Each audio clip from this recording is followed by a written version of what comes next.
자, 제 생각에는 한약의 장점이라고 하면 통증을 줄여가는 것뿐만이 아니라 동시에 재생을 같이 시켜주는 것, 빠르게 이제 재생되도록 도와주는 것과 영양을 공급하는 게 장점이라고 생각을 해요. 안녕하세요. 박미경 한의사입니다. 네, 제가 이런 질문을 받았는데요. 선생님, 배도 아프고 발도 아픈데 어디를 먼저 치료할까요?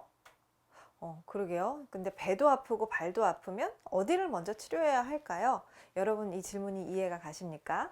자, 어느 중년 남성 환자분께서 족저근막염으로 저를 찾아오셨어요. 그런데 그분이 이 질문을 해주셨습니다. 제가 이 질문을 들었을 때, 저는 한의사잖아요. 근데 한의학은 당연히 몸 전체를 다루는 학문이기 때문에 배하고 발은 뭐 똑같이 치료해야 한다, 함께 치료해야 한다, 이렇게 생각을 했거든요. 그런데 가끔씩 환자분들이 질문을 해주시면 그 질문이 저를 다시 생각하게 만들 때가 있어요. 아마도 환자분들은 좀 현대의학적인 관점에 익숙해져 있기 때문에 배가 아프면 배 전문한테 가서 치료받고 또 발이 아프면 발 전문가를 찾아서 치료받는다는 생각이 있으신 것 같아요. 자, 제가 드린 정답, 해답은 무엇이었을까요? 제 정답은 배를 먼저 치료해야 합니다 였습니다. 자, 왜 그런 답을 드렸을까? 같이 한번 생각을 해볼까요?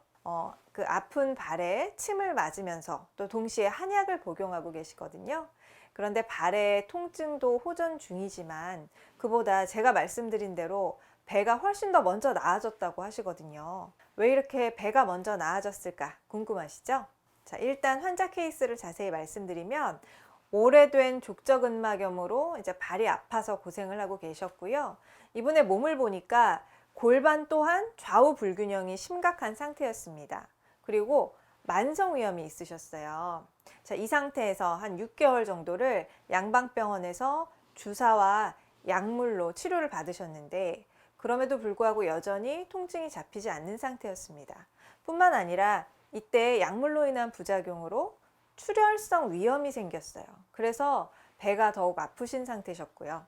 그리고 이분의 다리를 제가 만져보았을 때 느낀 부분은요. 이 족저근막, 아픈 쪽의 족저근막과 연결된 이 다리 뒤쪽의 근막 부분이 다 아주 단단하게 긴장도가 높아진 상태였습니다.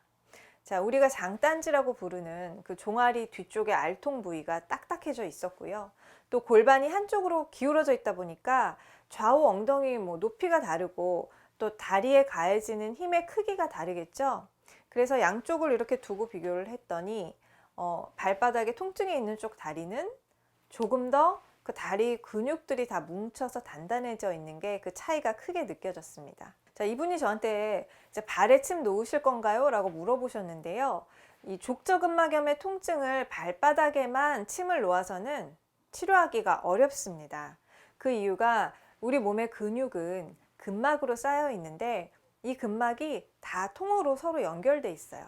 발바닥 근막의 문제는 거기서 끝나는 게 아니라 그것과 연결된 다리 뒤쪽에 아킬레스건과 종아리 알통 근육 부분, 자, 해부학적으로는 가자미근, 비복근이라고 하는데요.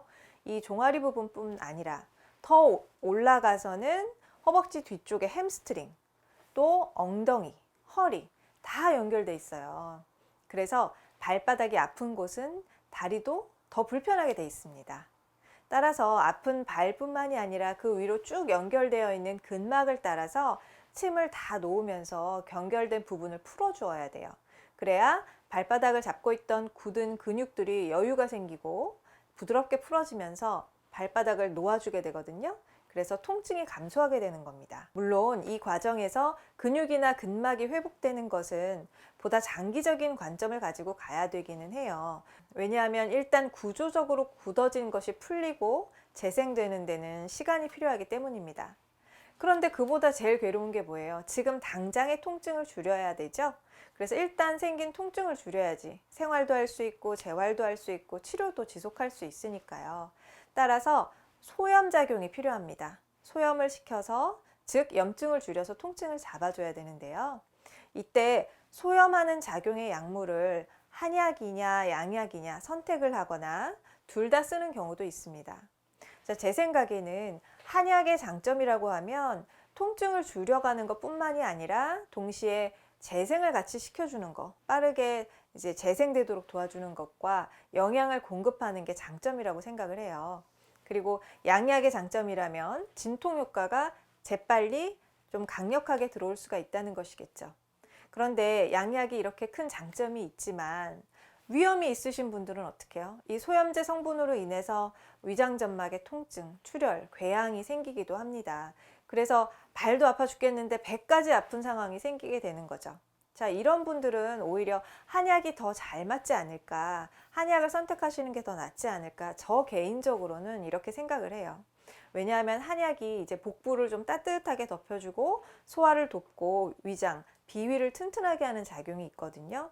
그러니까 원래 우리가 한약 처방을 구성을 할 때 기본적으로 어디를 치료하든가 비위를 보호하는 작용이 기본 들어가게 되기 때문에 자연스럽게 배가 나으면서 발도 같이 낫게 되는 것이죠. 자, 또 비위가 먼저 나아져야지 비주사말이라고 해서 그 손끝, 발끝까지 혈액순환이 될 수 있기 때문에 발의 염증도 자연스럽게 나아질 수가 있습니다.